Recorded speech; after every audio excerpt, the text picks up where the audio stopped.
Okay guys, at good day. Pag-usapan natin si Arvin Tolentino. At by the way, PBA Finals mamaya sa pagitan ng Ginebra versus TNT. So Game 1, panalong TNT. Game 2, Ginebra. Game 3, TNT.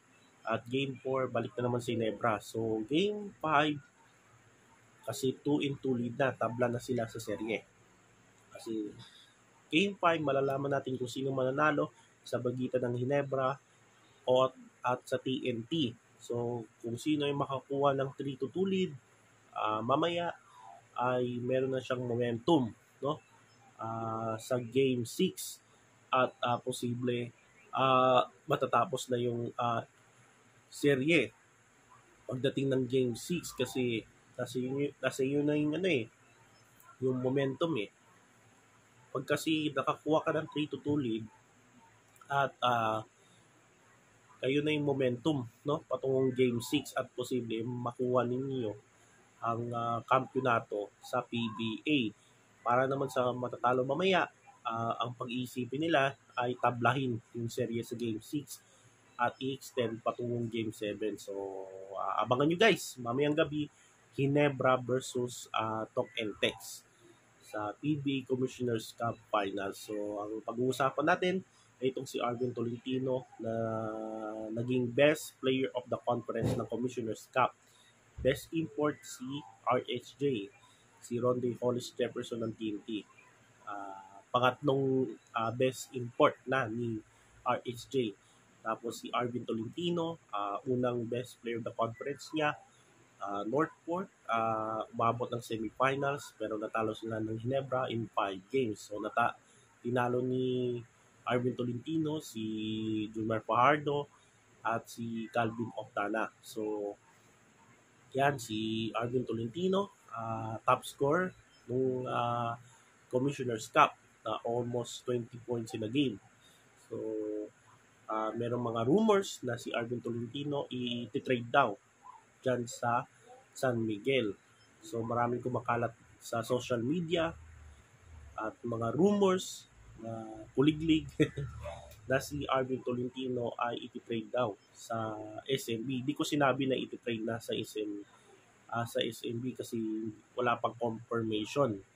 So rumors pa lang na si Arvin Tolentino mapupunta sa SMB. Sino kayang maging kapalit ni Arvin Tolentino kung sakaling ililipat siya sa SMB? Kasi kung totoo naman na si Arvin Tolentino ay ililipat sa SMB, hindi na tayo magugulat dyan. Kasi ang alam natin yung Northport, parang stepsister na sila ng SMC. At makikita nyo yung mga veteran players nila ay karamihan dyan galing SMC teams. Ginebra, SMB, ganon. So, di na tayo magugulat dyan.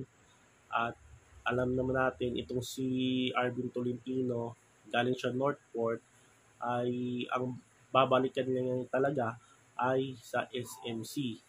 Sa Ginebra ba siya mapunta uli or sa SMB o di kaya sa Magnolia. So yan yung abangan natin itong si Arvin Tolentino kung totoo talaga, kung totoo nga na i-trade siya sa SMB. So sino yung mga posibleng unahin natin, balikan natin, si Arvin Tolentino ay na-drop siya sa Ginebra. So mga 2 years ago, mga 2 years, so 1 year ago, ay na-trade siya sa Northport kapalit ni Jamie Malonzo. So ngayon, si Arvin Tolentino ay nanalong Best Player of the Conference habang itong si Malonzo kaka-recover lang sa injury at bumalik na sa Ginebra. So yan yung naging kapalaran ng dalawang player na ito. Ngayon si Arvin Tolentino naman, posibleng balikan na naman niya, SMC. So sino ba ang posibleng kapalit ni Arvin Tolentino kung sakaling matuloy yung trade sa SMB? So merong mga possible candidates dyan. Unang-una si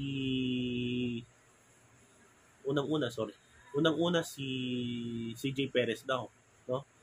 Merong kumakalat na baka si CJ Perez ang mapuntang Northport. Kung mangyari yan, Arvin sa SMB tapos CJ sa Northport, parang panaling Northport.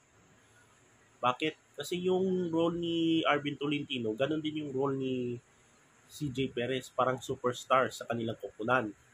At yung performance niya noon sa Terra Firma na 20 points per game, so yan din gagawin ni CJ Perez sa Northport. Siya yung magiging superstar dyan sa koponan nila. Habang itong si Arvin Tolentino ay maghahati sa scoring kasi maraming scoring dyan sa sa San Miguel. Una niyan si Junmar Fajardo.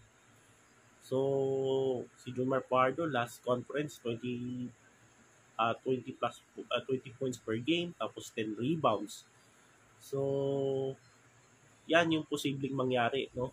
If Tolentino sa SMB pero si J. Perez sa Northport. Pero tingin ko hindi si J. Perez yan kung sakaling i-trade si Arvin Tolentino sa Northport. So katingin ko kung matuloy yung trade na yan, si Arvin Tolentino mapupunta sa SMB posible kasama si Gio Halalon. So silang dalawa mapupunta sa SMB. Then sa Northport, iti-trade nila si malabo si Chris Ross, guys, no? Si Chris Ross parang assistant na siya ng SMB. Tapos player pa. Si yung pa ba? Si Kailig malabo i-trade yan kasi galing na siya sa Terra Firma. One conference pa lang siya sa SMB. So, si Brondial, malabo din siya i-trade. So, tingin ko rito, kung matuloy ito, si Arvin at si Halalon mapunta sa SMB.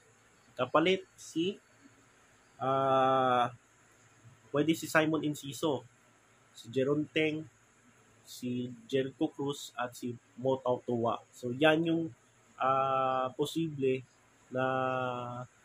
posibleng mangyari dito sa trade na ito. So abangan natin kung matutuloy ba ito, kung mananatili ba sa Northport si Arvin Tolentino or iti-trade na siya balik sa SMC. So yan yung abangan natin sa PBA update sa araw na ito.